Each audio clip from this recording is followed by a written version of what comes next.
दोस्तों, भाजपा का संकल्प पत्र जारी किया गया है और अमित शाह ने कहा कि झारखंड में यूसीसी आएगा, यानी समान नागरिक संहिता झारखंड में भी लागू किया जाएगा, लेकिन आदिवासी इससे बाहर रखे जाएंगे।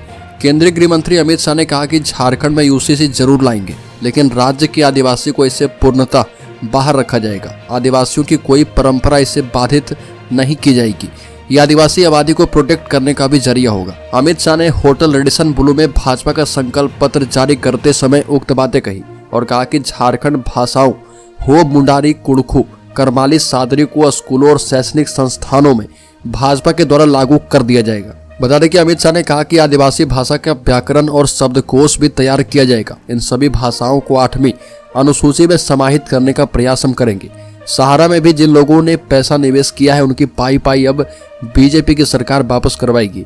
साथ ही ये भी कहा कि 5 साल में ऐसा झारखंड बनाएंगे जिससे किसी को मजदूरी के लिए बाहर नहीं जाना पड़ेगा। उद्योगों को लाकर रोजगार बढ़ाएंगे और भाजपा की सरकार बनते ही राज्य में जो भी एक घुसपैठी जो घुस आए हैं उनको चुन चुन कर बाहर निकाला जाएगा और हड़पी गई जमीनें आदिवासी समाज को वापस कर दी जाएगी। यूसीसी का जिक्र करते हुए गृह मंत्री ने कहा कि आदिवासी का कोई अधिकार नहीं छीना जाएगा।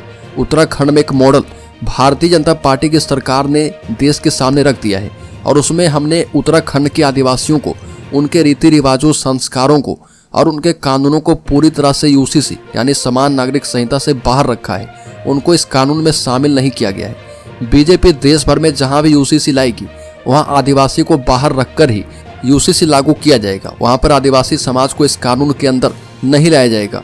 रांची में रैली को संबोधित करते हुए केंद्रीय गृह मंत्री अमित शाह ने कहा कि झारखंड का यह चुनाव न केवल सरकार बदलने का चुनाव है, बल्कि इससे ज्यादा झारखंड का भविष्य सुरक्षित करने का भी चुनाव है। अमित शाह ने कहा कि झारखंड में घुसपैठ करवाकर यहाँ की सरकार जो है यहाँ की अस्मिता को खतरे में डाल रही है। जानबूझकर घुसपैठ करवाया जा रहा, जिससे यहाँ की अस्मिता खतरे में है और हमें ऐसी सरकार चाहिए जो कि सुरक्षा करने वाली सरकार हो और ऐसी सरहद की सुरक्षा करने वाली सरकार हो जिसमें परिंदा भी पर ना मार सके, और ऐसी सरकार बीजेपी ही देगी। तो दोस्तों, इस खबर में इतना ही। झारखंड से संबंधित हर एक न्यूज को पाते रहने के लिए सब्सक्राइब करें और बेल आइकॉन जरूर दबा दें।